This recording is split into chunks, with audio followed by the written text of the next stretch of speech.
Alright guys, this is Quad, and let's look into another build with a patch 2.4 on the PTR, and this is Raven's Druid, or a Summoner Druid. Of course, it utilizes the Raven as a main damage dealing skill. It has almost 4000 damage, then also all the synergies of the Spirit Wolves, the Dire Wolves that deal physical damage, the Grizzly Bear. Of course, those are really good numbers and you may think that they will deal a lot of damage, but let's see later on. As the other skill that I decided to pump up is the Heart of the Wolverine. I think providing plus damage to your summons and to your mercenary is better than just having extra health, and especially that you have a mid shield here, you don't need that much of the health. And the other skill trees are absolutely empty. As for the stats, as always, enough strength to equip Monarch with Spirit and Dexterity to get Hoto Rune Word, and rest into Vitality, so you do end up with over 2000 health. There is not so much magic fine in this build, but probably you can deal with this with small charms.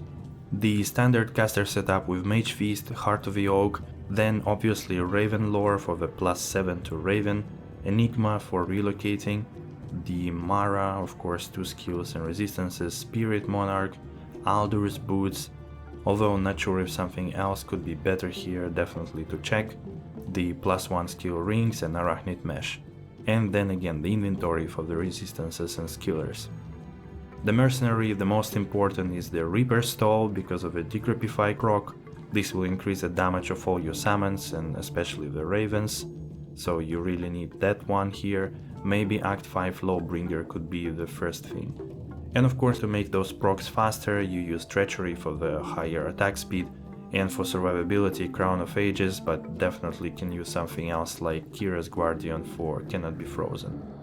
As for the farming, so this is not purely a summoner build because you actually cast Ravens quite often. They are only maximum 5 and hit 5 times and then they disappear, but they do a lot of damage. So what you normally would do is teleport around with the Dire Wolves. It was my decision to use them as they deal decent damage, and also 3 of them so they absorb more damage. And you teleport around, cast Ravens, and they will basically hit the monsters. The only problem of this build is that it doesn't have AoE, so as soon as there are more than 10 or like 15 targets for Ravens, the damage really falls off and it starts to spread out. So the lesser the monsters on the screen or in the area, the better for this build. Then Ravens in 5 hits they deal 25 damage of physical, and of course with a Decrepify they deal even more. The Might Mercenary provides extra damage for your wolves, and the Heart of the Wolverine also boosts both of them, the Mercenary and the wolves. Unfortunately it doesn't boost Ravens, which would have been really nice.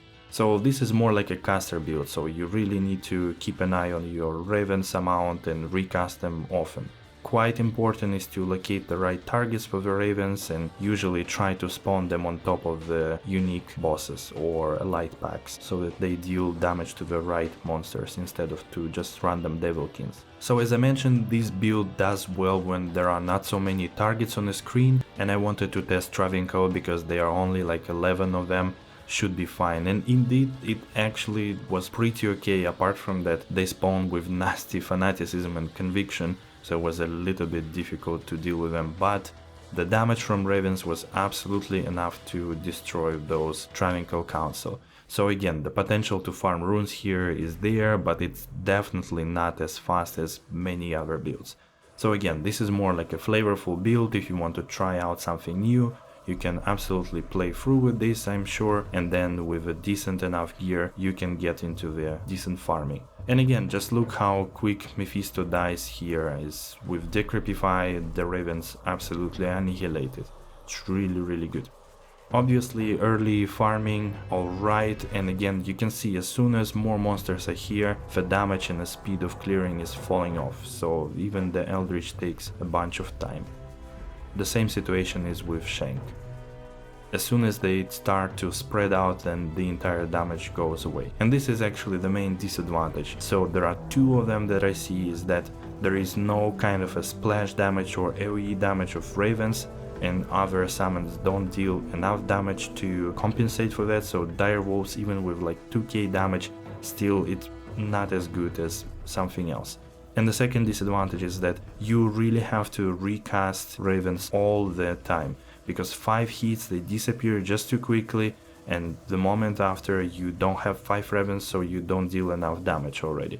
So this is a little bit annoying, and this would be something that I would suggest devs to revisit and maybe consider to have, I don't know, like 7 Ravens maximum, or some item that gives maximum amount of Ravens, and then 10 hits at least, please. This would be way better and way more viable to play this way. From the advantages, I have to say that this is really easy build to play. There is nothing much you can do. And if some people were saying that a summon echo is kind of, you know, AFK gaming, but at least there you need to cast some amplified damage and corpse explosion. Here, literally, the only thing you need to do is to keep your summons alive and like recast the spirit sometimes and just cast more Ravens. That's it. You don't have anything else to do. But again, as you can see, for example, City of the Damned is the area with a very few monsters and low density, so there you can actually farm pretty okay. The Chaos Sanctuary, of course, is a bane of this build, and you won't really do anything here. It's nowhere efficient. I mean, they do deal damage, they kill monsters, but it's really long. That being said, this is really flavorful build and new life into the Summoner Druid, enabling it, so definitely you can play through, you can have fun with this, but nowhere close to real or efficient farming. Potentially with more Ravens, with more hits there, and maybe splash damage from Ravens, this would be something that can improve it. Also, I think the easy win would be to allow to summon 5 Dire Wolves or 5 Spirit Wolves, 3 Dire Wolves and 1 Grizzly Bear. So this is something that can really help alleviate that problem of the area of effect damage. This could be something that devs can really try out before releasing this PTR, as this must be easy. And yeah, definitely check out the other builds of the Martial Arts Assassin, Cold Nova Sword and Feast of Heaven Paladins. Those are all new and enabled with this patch mostly, so they are really cool to play. Go check them out. Thank you for watching and see you next time.